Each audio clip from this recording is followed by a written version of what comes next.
Hello again, everyone. And I hope everybody's enjoying their meal. Great job organizing this. Everything is gone really well. Thank you, Margaret, and your team.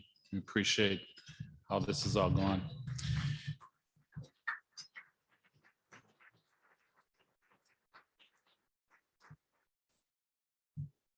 It's my pleasure to introduce our keynote speaker, a dynamic executive coach, professor, 3-time best-selling author, and radio host.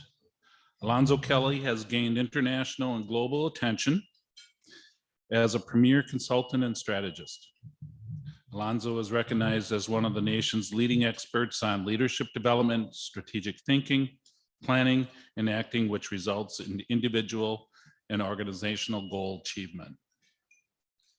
He has appeared on America's Premier Experts, which airs on major networks across the country, including ABC, NBC, CBS, and Fox.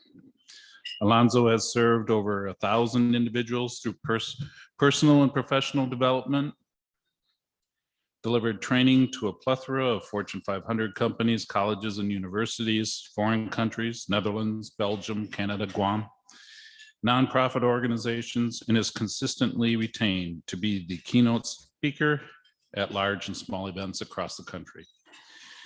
He holds a bachelor's degree in accounting, 3 master's degrees, public administration, human resources, labor relations, and business administration, and is nearing completion of a PhD in multidisciplinary human services. He is also currently in the process of obtaining his doctorate in business administration.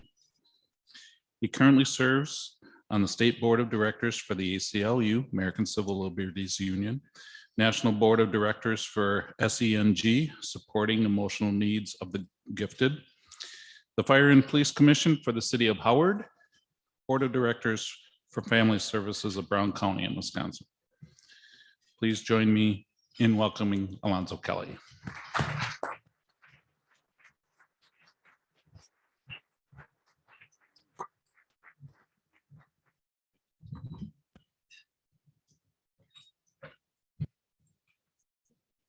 We all see her. I don't know why she's ducking. Hi, family. Okay, listen, Mama said I'm not allowed to talk to people like their family without their permission. So do I have your permission to do this like family? Or I know people like options. I got you for 90 minutes and that's a PowerPoint. So can we be family? All right, outstanding. So first, let me say humbled to be in your presence. Thank you very much. I know, as many of you know, you hear that, right? Okay, there's like 4 speeches you give, just like there's 4 meetings you run. It goes like this. There's the one you planned, the one you actually have, the one you meant to have, and the one you should have had, right? So of course I had something planned for you, and it was like beautiful. And I left my home right now in Green Bay, where everybody up there thinks I'm a Green Bay Packer. I got some diversity to do on that end. But I left Green Bay at 5:30. I landed in Minneapolis at 7:30, and I was sitting around till my flight that was supposed to leave at 10:30 in Minneapolis, and then at 10:25 they canceled my flight. So what do? Like, you're not panicked. Like, I'm not a panic kind of guy. So figured it out, spent the night at the airport, first time experience for everything. And then I noticed everything that I had planned to do, I just changed my mind. I'm just gonna give you something else because it's gonna be amazing. And then this morning I learned that Lyft and Uber is not easy to get at your airport. We'll talk about that later. So what's gonna happen right now? So with your permission, I've been given permission to give you a level 10 loving headache. So my goal is to give you a headache. It is rooted in love. You can't be mad at me, but your headache is my fault and I'll own it. But I also know this isn't going to work if I do not feel safe, and we're going to talk about safety. But before we do that, as an experiment, because you said we're family, as a huge fan of critical thinking, I want you to notice something that's about to happen to you. If you have a cell phone, will you please take it out? I know you have one. I saw everybody in the hall like using it. Will you please take your phone and do whatever you need to do with your phone so that your camera's on? Turn your camera on for me, please. Will you please do whatever you need to do with your camera and flip it around and take a selfie right now? Take a picture of yourself right now. Battery died. That's funny. Everybody do me a favor and say funny till it's not funny. One more time. Funny till it's not funny. Funny till it's not funny. So the truth is, I'm not going to ask you for the picture. I couldn't care less what you do with it. Here's what I do care about. What I was watching is how some of you would respond to me when I asked you to do that. Funny till it's not funny. I ask people to take a selfie and they look at me like I don't do that, but I got to stand up here for 90 minutes and look at you. If you don't want to look at you, I don't want to look at you either. You can turn your chair around. Like, no offense. It's like funny till it's not funny, right? Can we agree that none of you know what you look like to me right now? Or to the person sitting next to you right now? And so like this whole selfie thing and not understanding what you look like and the vibe you give is real. And there will be things that in conversation, as you know, when you run a meeting, people are looking at you crazy. And you check in with them later, like, hey, are you okay? Is everything okay? And then they give you like the stank face answer, like, I'm fine. Seriously, did you see your face for 90 minutes? You are not fine, right? So I would like to point out to you that my first recommendation, particularly on this conversation, but all conversations, you should have a selfie accountability partner. Yeah, I'm like funny till it's not funny. Before you go into a meeting, tap your buddy and be like, hey, how's my face? And if they go, wow, you look really angry. What if that's not the face you want to walk in that meeting with? Right? Or, wow, you look really happy. What if happy is not the emotion you want to convey in that meeting?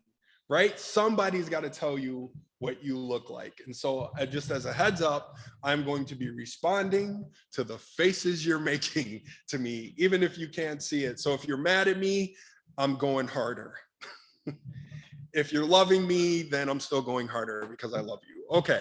So as soon as I figure out how this works, wait.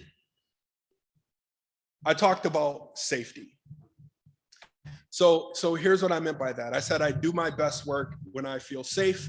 I also believe as I arrive at this intersection with you that we'll all be at our best when the space is safe. And I'm not talking about my physical safety. I'm talking about psychological safety. So here's the thing you should know about me in my space. I do not allow people to Google, and I do not let people use the dictionary in front of me. It is not because I'm anti-Google. It's because I'm starting to believe that people have just refused to think for themselves first.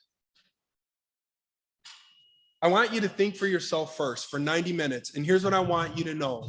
No matter what I ask, whatever you say, you're right. No matter what you think, you're right. I'm not here to convince you you're right or wrong, good or bad.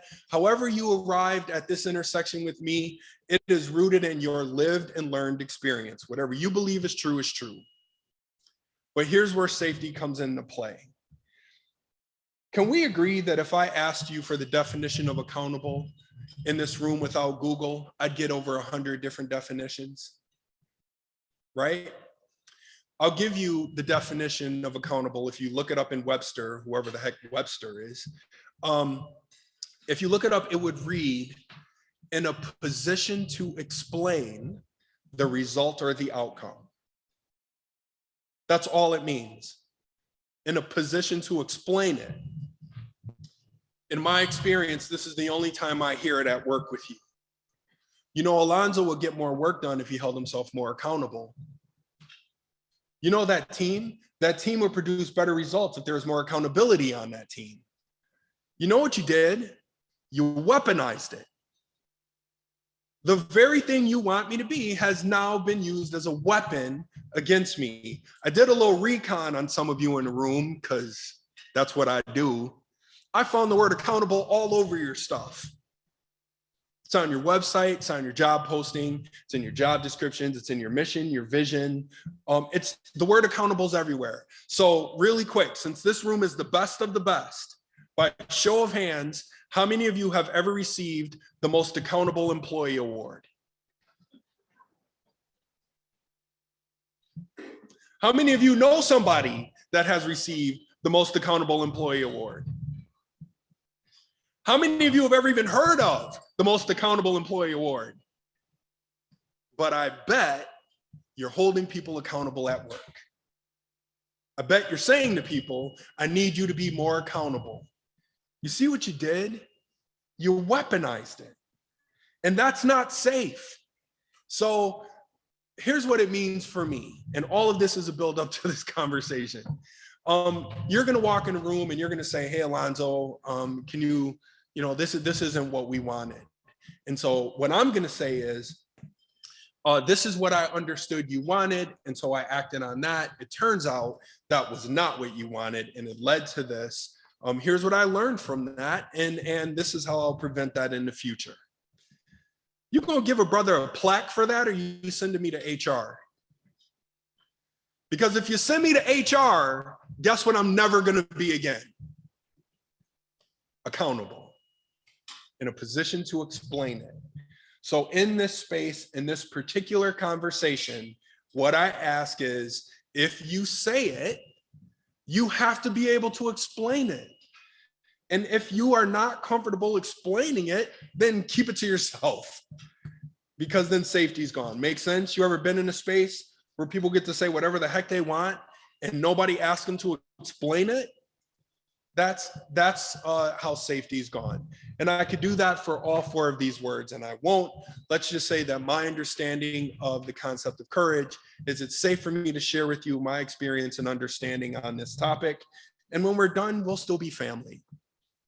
Humility, my understanding of the concept of humility. I know what I know rooted in my experience. And I know I have not experienced it all. I know what I know rooted in my experience. Being humble does not require you to deny your truth. And I know I have not experienced it all. So I got to tell you something super cool, family. This past May, I officially celebrated 8 years of not being in an argument. Hey, thank you for that. This past May, I remember the last argument I was in, and I just decided to develop an allergy to it. So I just do not argue with people ever again. The secret, though, is what I've said about 10 times already in this short conversation so far. I start everything with, it has been my experience, or it is my understanding. It becomes impossible to argue with me, and I choose not to. If you say to me, hey, Alonzo, who makes the best hamburger you ever tasted? And I blurt out Burger King, I can see how some of y'all might want to fight. But listen to it this way. Hey, Alonzo, who makes the best hamburger you ever tasted? In my experience, the best hamburger I've ever tasted is Burger King. Can you hear I'm not going to argue with any of you about that? And there's going to be one person, well, you haven't tasted mine. And then you got to say it slow for that person. In my experience. You with me? And then finally, empowerment. My understanding of the concept of empowerment is you can take action with information given, which is for me, I know enough about myself that I could listen to any of you talk for 10 minutes straight, uninterrupted. But at 10 minute, 1 second, if you have not allowed me to engage, I will view that as a hostage situation of which I am allergic. and I'll get out. So every 10 minutes, I'm gonna stop talking. It is not because I forgot what I was gonna say. It's because I need your brain to know that I want you to participate too. And it's been 10 minutes. So here's what I want you to do, super quick. Let's pretend like I was done. What, if anything, have I shared? Catch the humility. What, if anything, have I shared that you believe you will remember a week from now? Tell someone at your table. Go.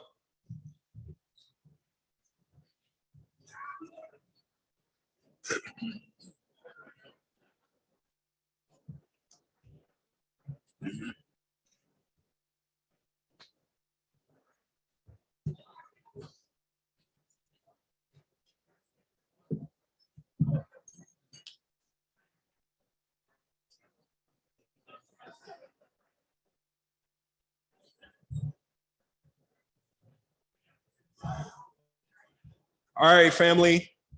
So thank you for that. Again, no Google, no dictionary. I'm going to show you the challenge with having this conversation. I'm going to show you, if I show you how we get pulled apart, then I'm hoping you use that to see it before you see it so you can respond to it quicker. I'm going to show you how we get pulled apart. Would one of you please tell me what you understand it means to have a disability? I'm having two conversations with you at once. Notice how I asked it, which means no matter what you say, you're right. What is your understanding of what it means to have a disability? So that's how I ask it. And would someone tell me, what is your understanding of what it means to have a disability? Yeah.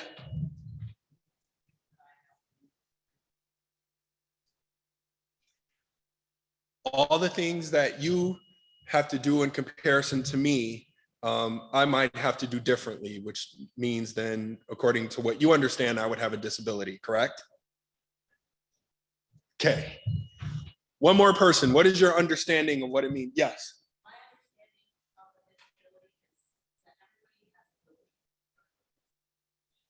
Your understanding of a disability is everybody has abilities. Got it. So I want you to notice something else I'm doing. Every time somebody answers a question, I repeat back what I understood them to say. You ever ask someone a question and they immediately left and then F the whole thing up? I do not let people out of my space on things important to me without me repeating back, here's what I understood you to say. And it allows for us to correct it. Now, whatever you believe it is, it is. If you look it up, where I'm from, we do the what's your government name thing. So what's the government definition? Here's the government definition. You have a disability if you are unable to perform normal everyday activity without an accommodation. Unable to perform normal everyday activity without an accommodation. Everybody got it? Okay, I'm gonna violate my own HIPAA and tell all of you I'm colorblind. And as beautiful as all of you are, you're all wearing the same thing to me, just so you know. Do I have a disability? Someone said yes, I heard the voice. Yes? Yes. And so unable to perform normal everyday activity without an accommodation. What is something normal you can do that you think I can't?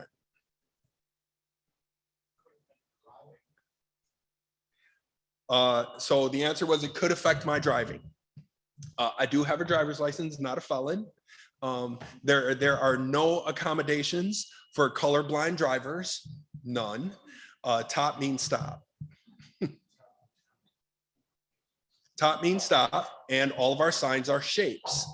So it doesn't matter what the color is, I know what the shape is. And here's the other thing. I'm gonna need everybody in this room to get off your little privileged high horse because driving's not normal. Driving's not normal.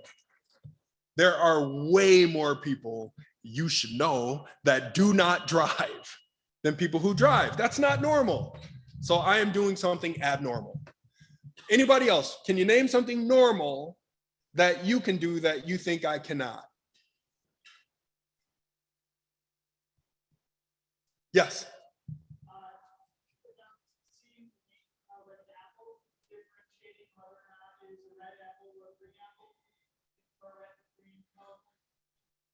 My inability to see the different color apples and jelly beans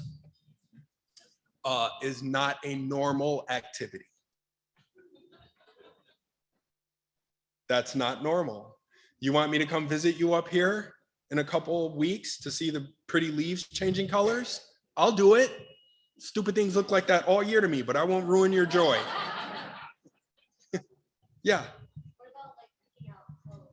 Picking out clothes. Thank you for that. So I am on the number system. I know what numbers I'm wearing. And I would also like to point out to you that color coordinating your clothes is not normal.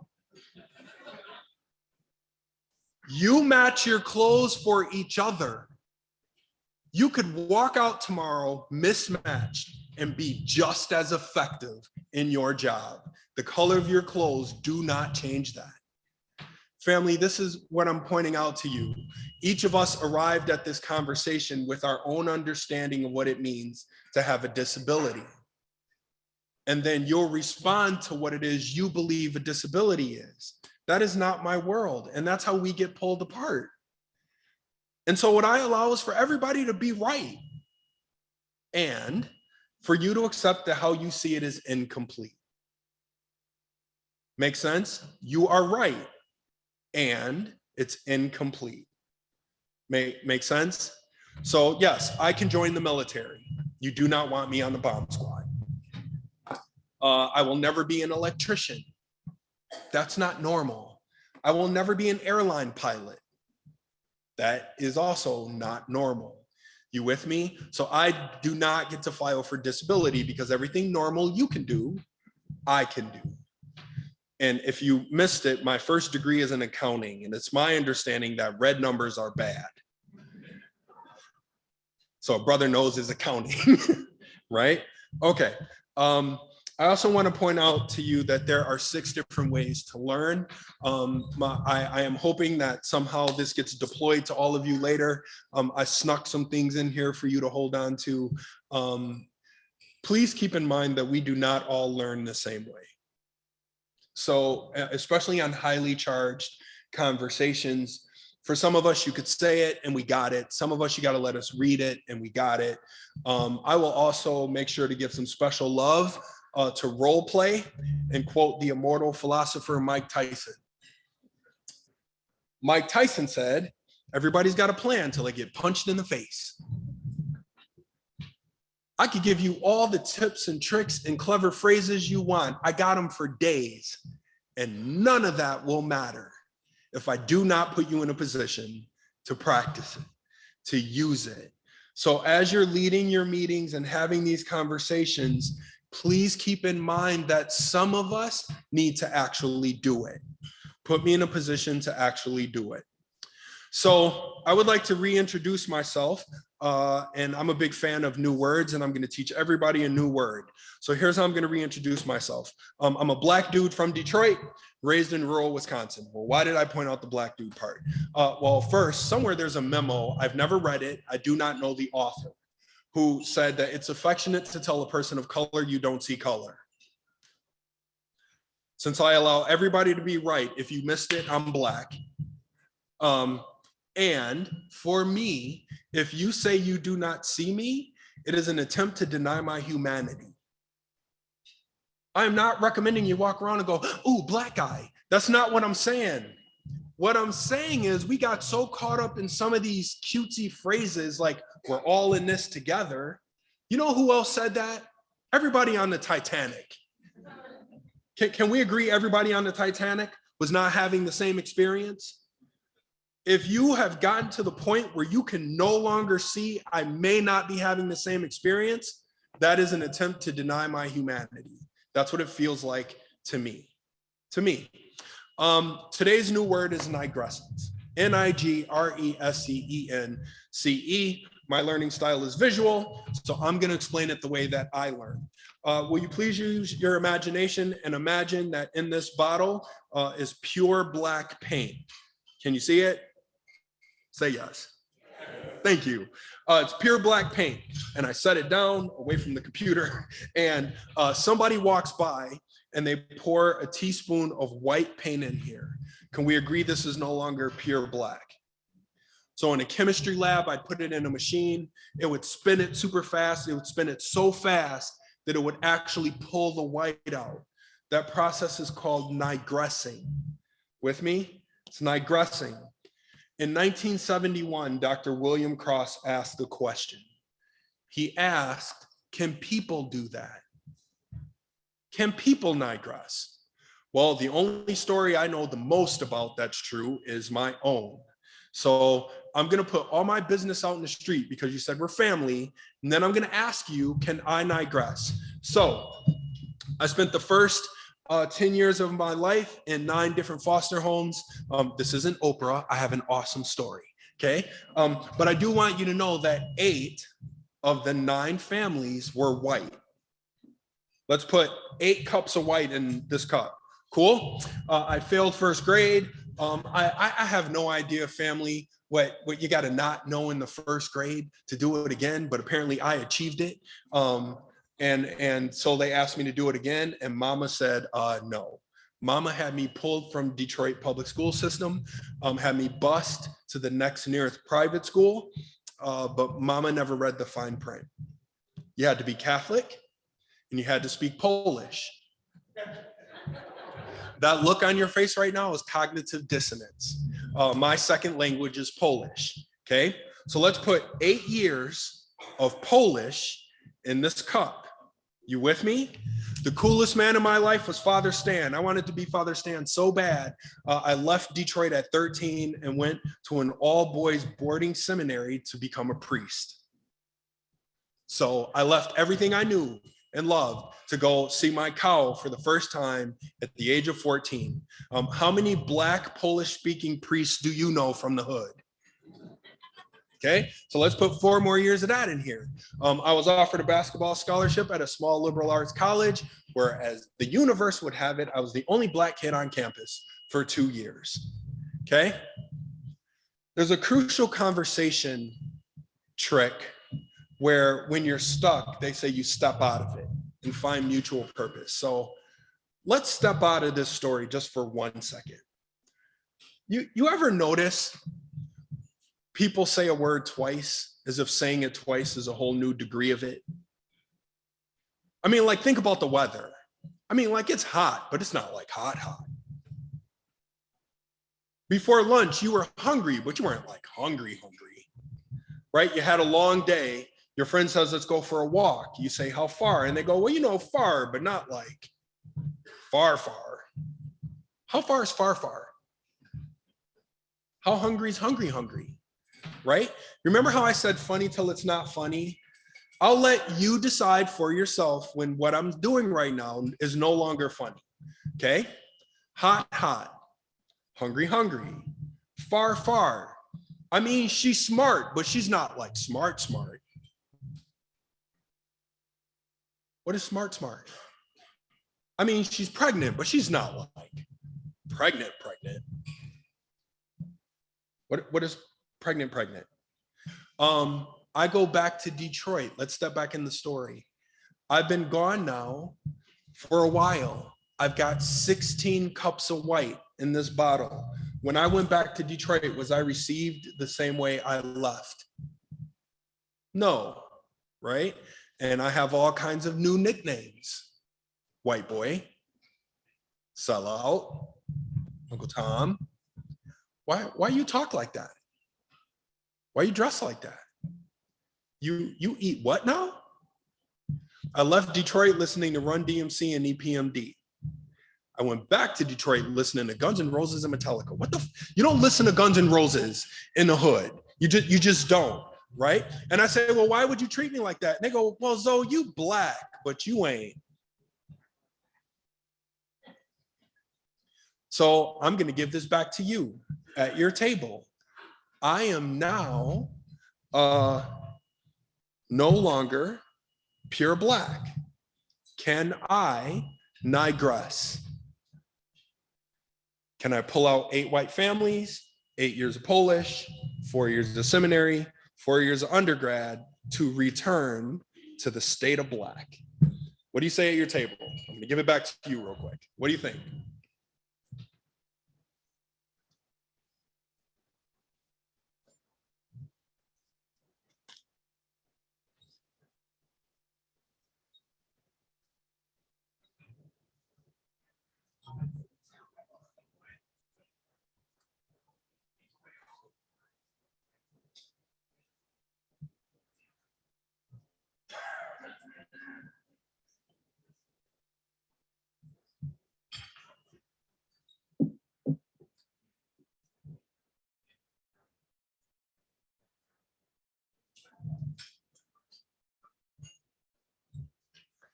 All right, family. Show of hands, how many of you said yes, a person can digress? Okay. I'm not here to tell you you can or you can't, but I will tell you what the word is if you attempt to and what would be required. It's called hypercorrection. I would have to hyper correct, which my understanding of hypercorrection is like, for example, if you don't see me as black, I got to be the blackest person you ever met. The problem is, where do you start? Who's the blackest person you know? See what I mean? What was so funny about the Fresh Prince of Bel-Air with Will and Carlton? I mean, Carlton was black, but he wasn't. Not in comparison to Will, right? Family, that's what we do to each other. There's some secret memo out there on who the real is, you, and then you're being compared to some memo they read about you and how fake you are. That's how it happens. And it doesn't have to just be about race. I mean, I told you I went to school to be a priest, right? I mean, I'm Catholic, but I ain't.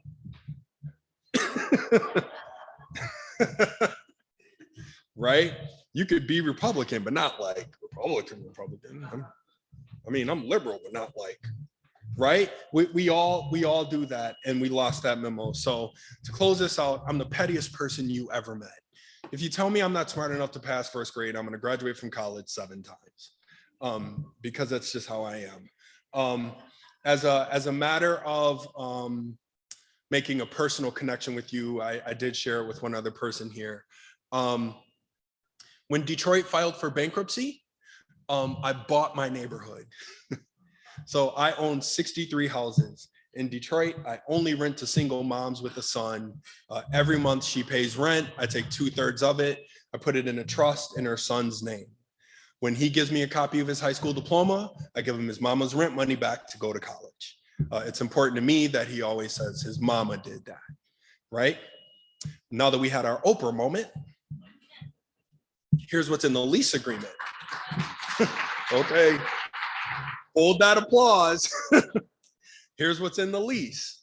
If you drop out of school, fail a grade, or I'm ever notified you're truant, I evict your whole family. And if your mom does not go to 2 parent-teacher conferences a year, everybody's out. I am not in the real estate business. I'm in the high school graduation business, right? And less than 30% of young men that look like me where I'm from actually graduate from high school. So that's the part I'm in. As a matter of Halloween and trick-or-treating, this is how I honor my mom. I got to say it super fast so I don't cry. Okay, so for trick-or-treating, mama would pass out school supplies. She never passed out candy, which is why to this day I still don't eat candy.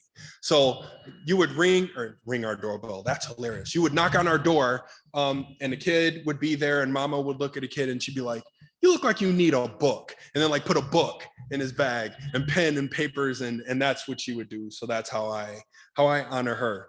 Oh, and everybody who said I wasn't black rents from me now. Petty.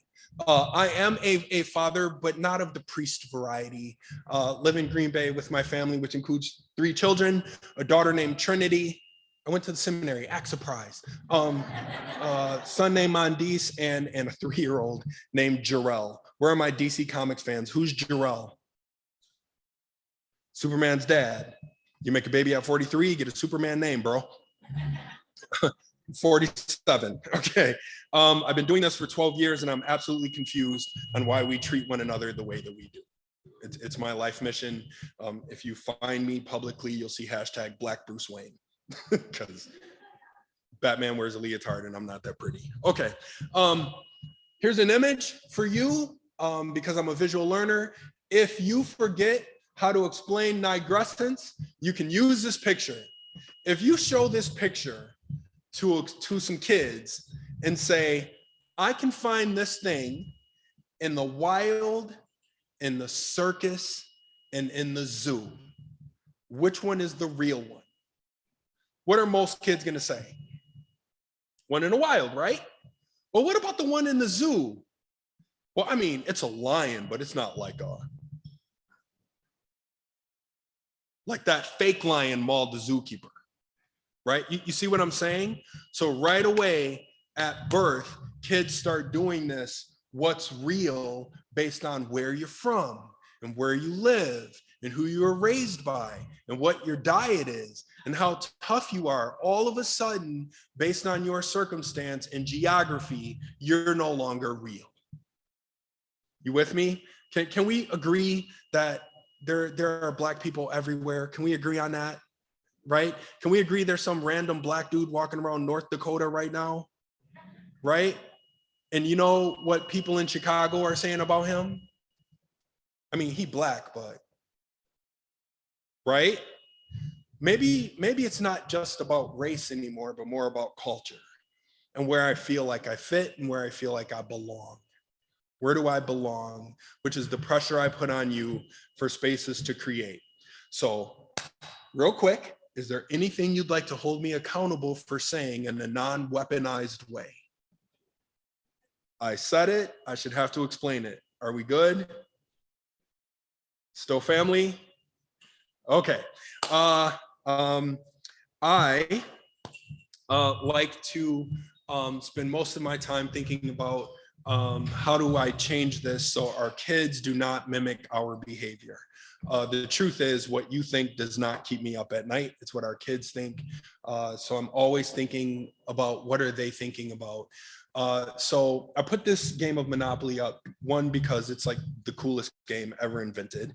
You are all invited to my home on New Year's Eve. The Kelly family tradition is we play Monopoly with real money, and I sponsor. Before you get too excited, move the decimal point 2 places to the left. So everybody who rings my doorbell gets 15 singles, come on in. We play Monopoly with real money. That's how I teach financial literacy to my kids. You know, with fake money, how kids land on everything and they buy it. With real money, my son lands on Boardwalk and I see him wanting to say it and I remind him, your broke ass got $1.20, bro. You don't have $5. Right? So that tax card hits a little different with real money. That doctor bill card hits a little different with real money, right? I also use this to help me understand how we arrived at the situation we're in. And so for you to hold on to in terms of critical thought, I want you to imagine the game is played. Yeah, no, I'm sorry. I don't know how to stop that. I could do this. That's just creepy. Okay. I could do this. I could, or this is how we're going to play the game. We're going to go around the board 400 times. And every time we pass go, I do not get $200. How do I feel about the game? Sucks, right? But then Margaret, who's got some juice in the room, says, this is ridiculous. Alonzo should be able to play too. And so what Margaret arranges is for the next 50 rounds, I get $100 for passing go. So we're 450 rounds in, the last 50, I get $100, but I still got this look on my face. And somebody in the room says, Alonzo, I'm gonna need you to adjust your attitude and be grateful. Would one of you please offer to me an appropriate response from me that I should say to that person? What's the board look like? And the first 400 times I went around, everybody was keeping track of when I owed them money. And now I finally got some money, and no matter what I do, everybody's going like this, right? So where's the safest place for me on the board, if you know the game? Jail. Are you open to the possibility that jail is no longer a punishment? Are you open to the possibility that it's actually the goal because of the game I'm in? So let's think about that for a second. Let's see, if I stay out here, I owe you. If I go to jail, I don't owe anybody. I'll get a high school diploma in jail. I'll get a college degree in jail and didn't have to borrow money. Everything that Maslow said I need, I'll get in jail. I'll learn a trade in jail. I'll get the COVID shot before all of you. I'll get my healthcare and dental stuff done in jail. Okay, maybe not so bad. I'll sacrifice some time for the student loan debt that is bearing all of you down that I do not have. And a welder is a welder is a welder is a welder. And you'll hire me too, except I don't have student loans. But 90% of everybody who goes to jail goes home. There's only this many people that never go home. 89.8% of everybody in jail goes home. And guess what happens the first day I'm out on the board? I land on your stuff. So now I got to figure out how to get back to jail. And that's the game we're in. I also do not want you to make this strictly about black and white in your head. So, ladies, there's only some things you've been able to do to last 50 rounds. I wasn't just talking about me. You can only vote the last 50 rounds, get a credit card, buy a home without a husband, get divorced without his permission. If you're part of the LGBTQ plus community, you've only been able to play the game in the last 20 rounds. The issue here for me is not that we do not know the problem. We know the problem. It's we are completely forgetting where we are in the game. We're 460 rounds in the game. So the only thing I can buy is Baltic or Mediterranean, because there's no way I can afford Park Place. That's legacy property. You with me? So with my economics hat on, I want to point out or remind, whichever this applies to you, there are 263 ways to make change for $1. 263. If you ask me if I have change for $1 in my bag that I keep with me at all times, I will give you 2 rolls of pennies. Am I wrong? How will you look at me though? Okay, 95 pennies nickel, 90 pennies dime, 90 pennies 2 nickel, 85 pennies 3 nickel. You know what I mean? I could do this 293 ways. And what I think we're doing is we're giving up too soon. We think we're stuck and we're not. I say, let's make change with it. So one way I decided to make change is by the whole block. I bought the block, but I do not have enough money as the collective in this room. There are other ways that we could solve the game and just refuse to say that we're stuck. But a couple things I want to point out to you, which is pulling us apart. And I want you to see it. One is this memo on who's real and who's not, who's authentic and who's not. That lion that grew up in the circus somehow is no longer a real lion to people. Yes, it is. And we, all of us, are in a game 460 rounds in. None of you wrote the rules. I do not hold any of you accountable for the game that we inherited. None of you. So we have to figure out, how do we recalibrate the game so we can play? With me? So I use Monopoly for that. Now it's your turn. Loving headache, if you don't already have one. What you're looking at is a box of matches on the bench, a candle in the middle, and a fire extinguisher on a motorcycle. Will you please tell the people at your table what is the story that explains what it is you're looking at? Box of matches on the bench, candle in the middle, fire extinguisher on a motorcycle. No matter what you see, you're correct. Just tell your table what it is you see.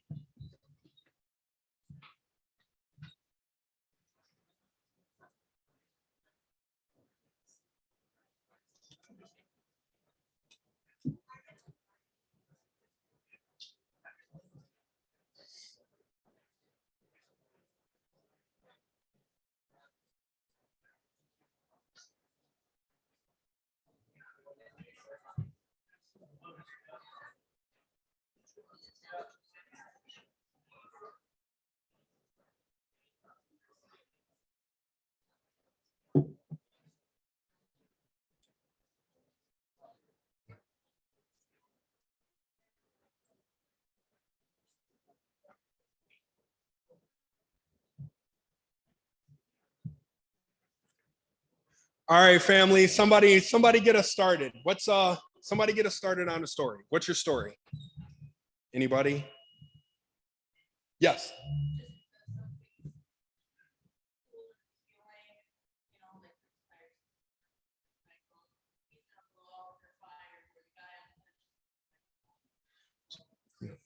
Just because something is cool and appealing, he's going to blow her fire out, and the guy on the bench is going to light her up. Love it. Yes.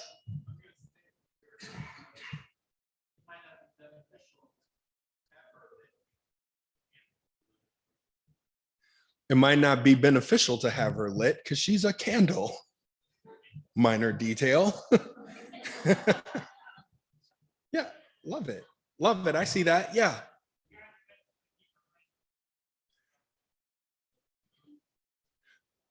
The guy on the bench is going to keep her flame going. The guy on the motorcycle is going to put her flame out. Here's the thing, right? In a safe space, everybody gets to see what they see, and it's okay.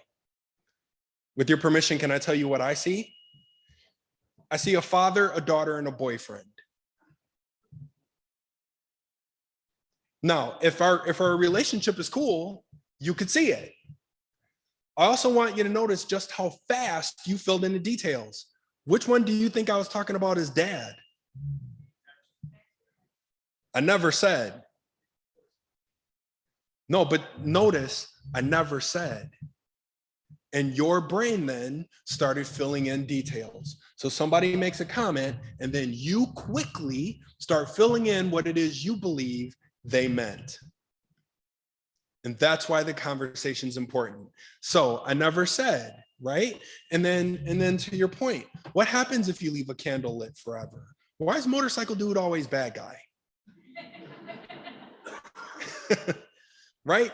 Motorcycle doesn't show up, she dies. Simple as that. Not there to hurt her, there to save her. But what is it about our experience with the motorcycle image that we automatically by default go bad guy? And oh, it's the leather jacket. Okay, I guess I gotta wear knit sweaters just to right? If you applied gender to this picture, you went default position. Every time you said she, I was wondering which one you were talking about. It's 2021. If the relationship is safe, your brain would go, oh, I guess it could be any of them or none of them. If it's not safe, we're arguing about the gender of a doggone candle. You with me? But that's what we do. And I want you to see how it happens. We are all looking at the same thing. We are not telling ourselves the same story. Will you let what I see also be true? And then do I have the ability to let what you see also be true? Were those patriots or insurrectionists? We can't have the conversation because it's not safe. You see what I mean? Everybody like takes their stand and they will not let what the other person see also be true. And that's how it happens. And I want you to see that. So when you get this later, if you are about to have a super sensitive conversation on any topic and you're looking for an icebreaker, throw this picture up on the screen. Like, hey, what is it you see? And what is it you see? And let everybody be right. Make sense? And watch the people who are arguing with other people's story, because those are the ones you need to kick out the room. That meeting's not going to go well. You with me? Okay. So here's one definition for later on critical thinking, thinking about my thinking while thinking in order to be a better thinker. It's a super selfish thing to do. When you find yourself wondering, I wonder why I think that, or why I feel that, or why that's bothering me, that's critical thinking. It's not taking what I believe and convincing you that the way I see it is the right way to see it. There's another word for that. It's not critical thinking. I put some homework in here for you for later because that's just what I do. Later, no Google, no dictionary. Define the word civil. And then civilization. And then civil disobedience, and then civil discourse. And notice as you go down the line, whatever you defined as civil cannot be found in the last two. I want you to notice how that happens. I believe we have lost all civility in our discourse. That's what I believe. So, question for you. Do you remember when you bought a new car and it had like 9,000 ashtrays in it? There was one in the center console. There was one in each door panel. If you had the super death-defying station wagon with the barn door that opened up the traffic, there was like ashtrays in that thing too. Today, though, you cannot buy a new car with an ashtray. It's a minimum $800 upcharge. I also know today you can still smoke while driving. So here's my question for you. Who do you hold most socially responsible for cigarette butts on the side of the road? Car manufacturers who know we smoke in there and have nowhere to put it, or smokers who smoke in there knowing there's nowhere to put it? Where are my car manufacturer people? This is a very, okay, smoker? Two hands, a very self-individual responsibility thing. Okay, not gonna debate your answers. You see it the way you see it and you're correct. I do wanna point out to you though, that I did not share with you my understanding of social responsibility. So you answered my question without asking me what it means to me. That's the trick of not being baited into buffoonery. Somebody will ask you who you blame for that. Before you answer the question, you should ask them, what do you understand that to mean? That's how you prevent it.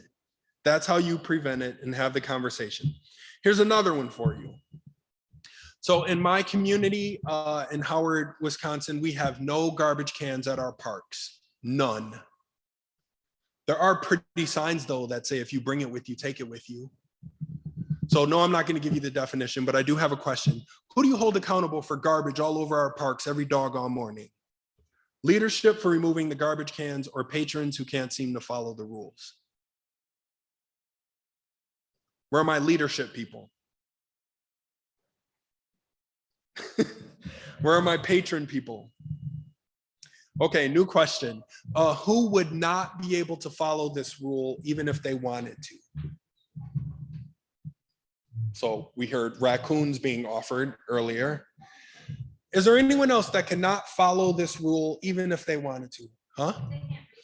People who can't read can't follow the rules. Anyone else can't follow that rule.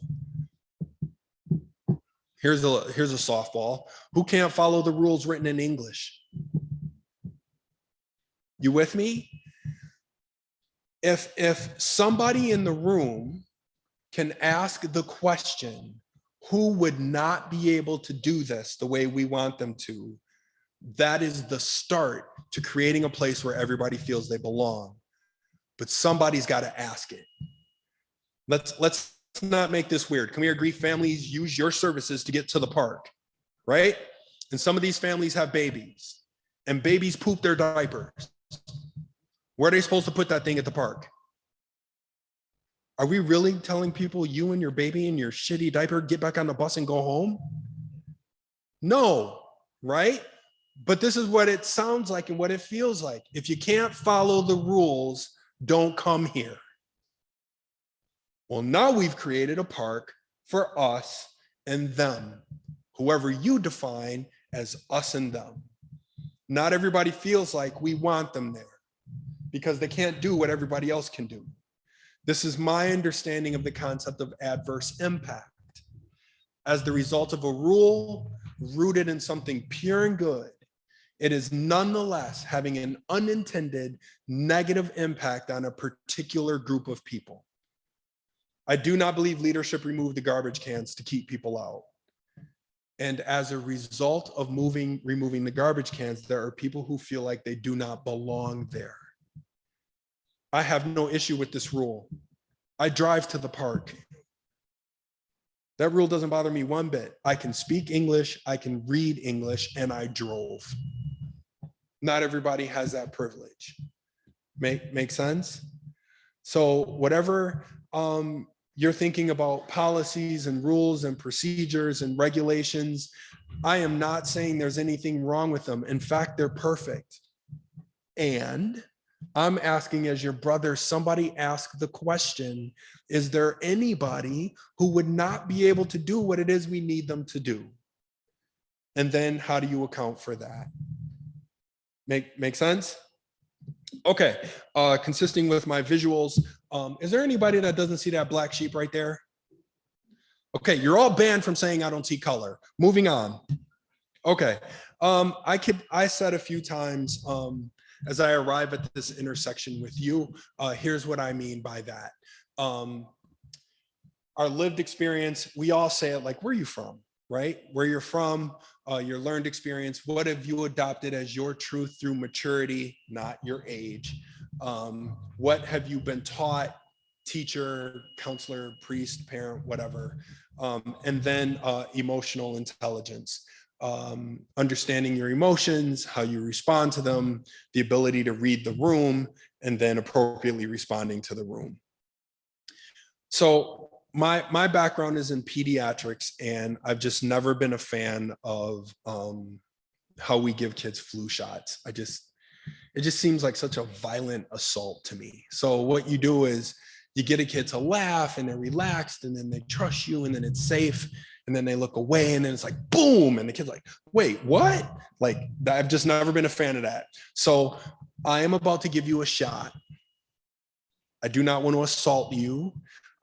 We've had a good time, and I do operate this way. I feel like I have an obligation to be as honest and truthful with you as I can to give you something to think about. And I love you. So this isn't to make you mad at me. It's to share an experience with me. So here's my understanding of economics. Somebody has an idea, and the idea gets supported. New food, new clothes, new toy, new product. And then it gets supported, and then they make a mock-up, make a plate, make some pants, whatever, make a toy. And then you put that product in a control group, eat the food, wear the clothes on the runway, put the toys in a room full of kids. And then based on how the market responds, you mass produce it. But the people who make stuff are not the ones who sell stuff, right? You can't buy a car from GM, right? Walmart doesn't make anything. Cool? So I shared with you, it's what our kids think that keeps me up at night. And so I want you to see and feel the stream we are swimming up against, okay? Do you all remember the TV show Breaking Bad? My understanding is it's a chemistry teacher diagnosed with cancer, spends over a decade selling methamphetamine on TV, wins every acting award, every writing, directing award, everything, right? Somebody has an idea. We should make a toy that mimics the #1 rated TV show, and somebody supported that. And then they made a model, and somebody liked it. And then they put it in a control group. And whatever that control group did, they said, yes, I love it. And then they needed a partner, but it's a toy. So who better than, I don't want to grow up, I'm a toys. Remember that? Okay, family. And with that, I'll give you the Breaking Bad toy set as sold by Toys R Us that comes complete with fake meth and Lego meth labs, because we're going to teach our kids how to make meth labs out of Legos.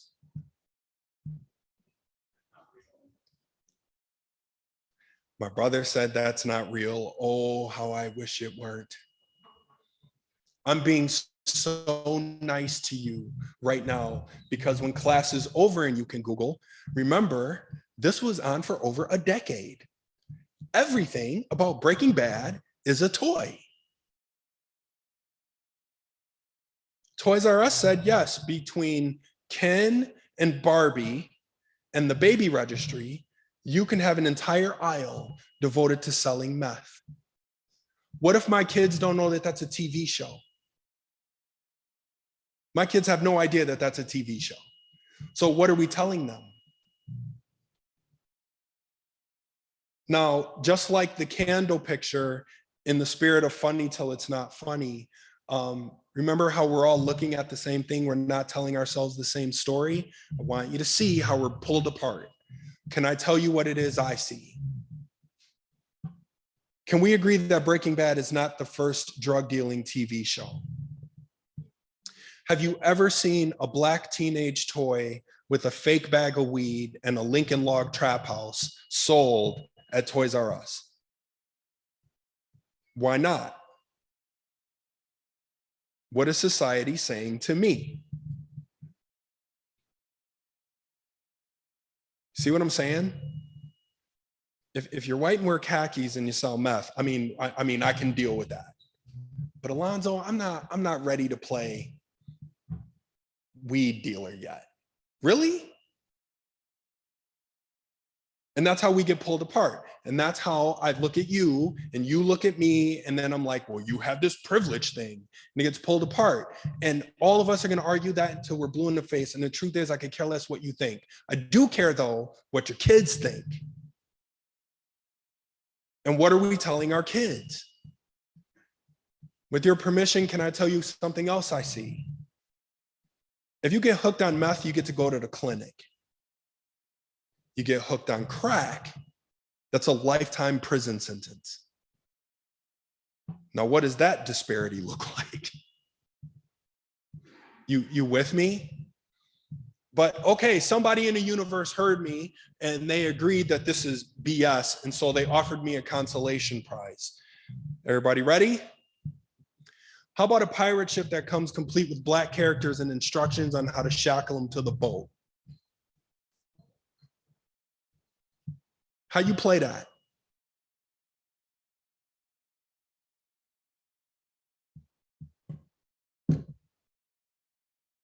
How do you play that? Have any of you ever shopped at a Play Mobile store? Of course not, because they don't have one. Play Mobile never apologized to me, but Target did. This, family, is what I need you to see. This is what I need you to understand. And this is why our behavior with one another needs to be corrected. Like Mama said, quick, fast, in a hurry, because our kids are mimicking and we can't even figure out how to talk about it. So our kids are playing games that are getting real people killed. They're playing meth dealer. Last fall, the number one costume was police riot gear. How do you play police riot gear? Okay, you be the riot police and I am, see what I'm saying? That's why it matters to us that this conversation we're having needs to happen. And if it disgusts you, then I'm moved by that, but not so moved as if you do not jump in front of this with our kids. So super quick, because I'm traumatizing everybody in the hall who's walking by. They're like, what the okay. Is there anything I just shared that you would like to hold me accountable for in a non-weaponized way? We're still good? Okay, so I know I'm going to assume you've had at least one conversation in your life about multiple generations working side by side. What I'd like to offer to you is another ingredient to that. And that ingredient goes like this. It takes 2 generations to forget and 3 to not care. It takes 2 to forget and 3 to not care. So I'm going to tell you a real-time story that happened between my daughter and I, her senior year in high school. She's now a sophomore in college, but her senior year in high school, I'm going to tell you something that happened. No kids were harmed in the following story, but there was a near miss. There was a near miss. So I walk in my daughter's room, Trinity, and she's got, I need you to picture this, and maybe some of you can relate. She's got AirPods in her ear, but music playing out of the speaker.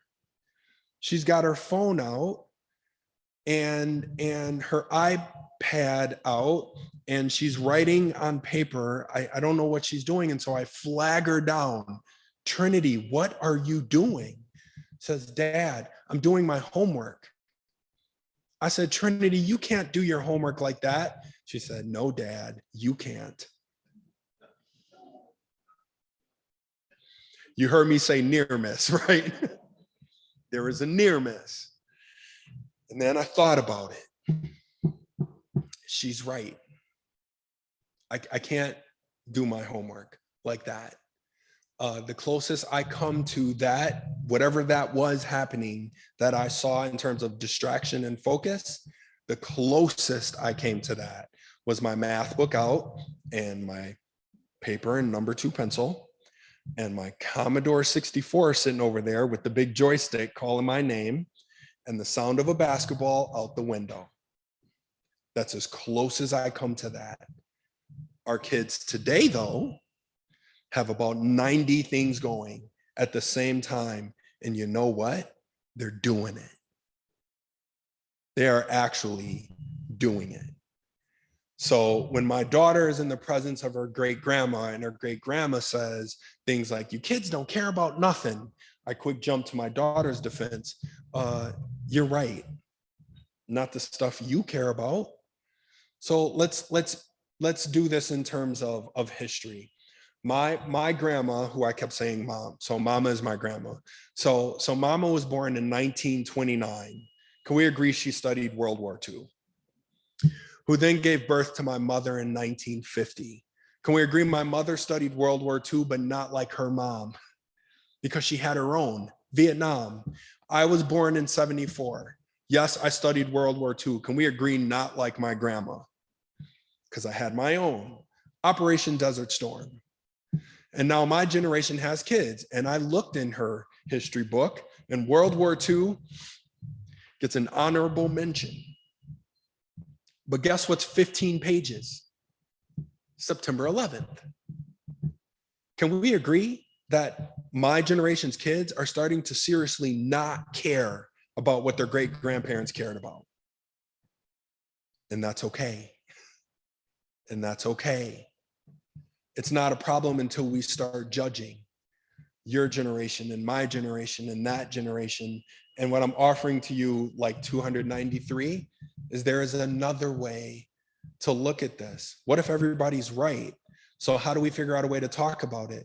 Can we agree that the concept of respect across 5 generations does not have the same meaning?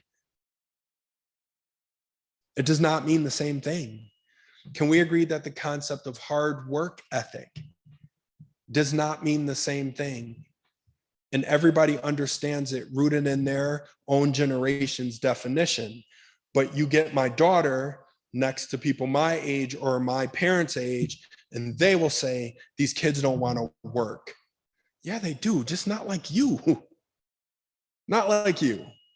And they're both right. So when you look at this later, I wanted you to have that. I also put one of the definitions of trust in here for you: communication, competence, and contract. It's so easy to say, like, I don't trust you, but I also find that language to be reckless.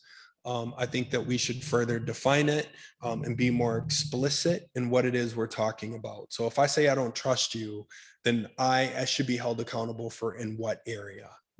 Communication, is it honest and truthful? Those do not mean the same thing. Is it honest and truthful? Competence, do you have the knowledge, skill, and ability to do what it is you say you're going to do? And then contract, do you keep your word? That's what it means. Finally, one last nature thing for you, second to last nature thing for you. The second largest organism on the planet is the Pando forest. It is found in Fish Lake National Park in Utah. It is estimated to be about 1 million years old. It is 40,000 genetically identical twins. 40,000 genetically identical twins. So without Google, somebody tell me, how's that possible? No, kidding. Well, let's step out of it. What do you need to have genetically identical kids? You need the same mom and dad, right? These 40,000 trees are all attached underground. It's one root. It's one root.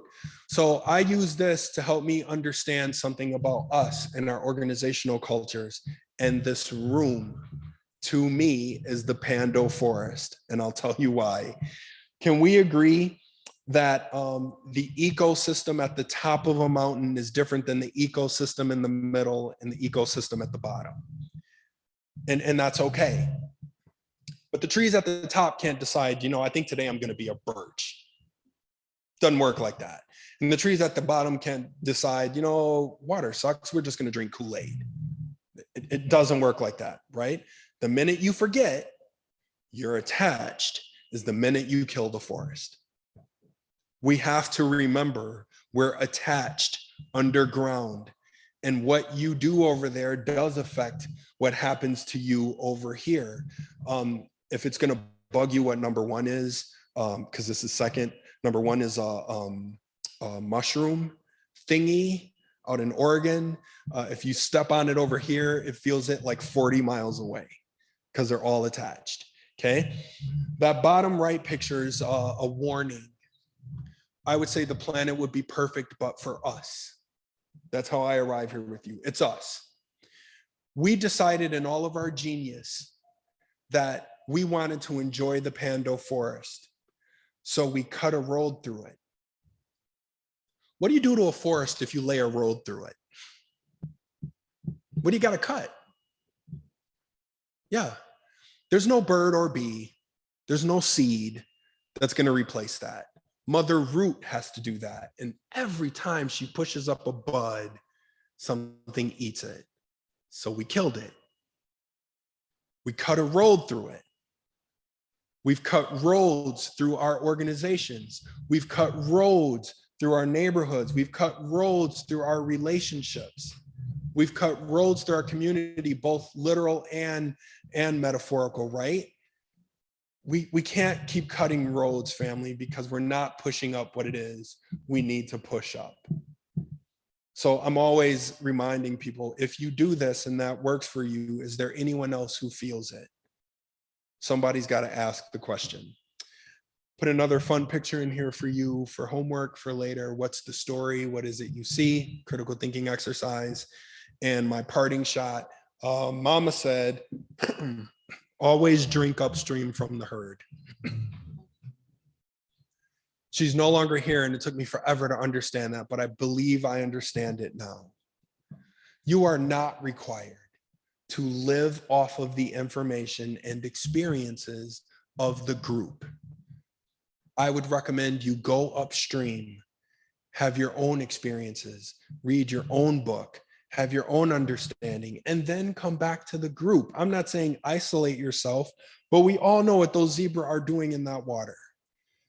You all know what happens to information when the herd gathers.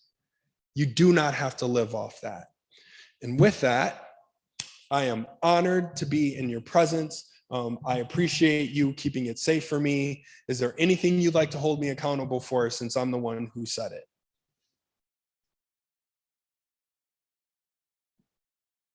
Okay, I appreciate you all. Stay safe.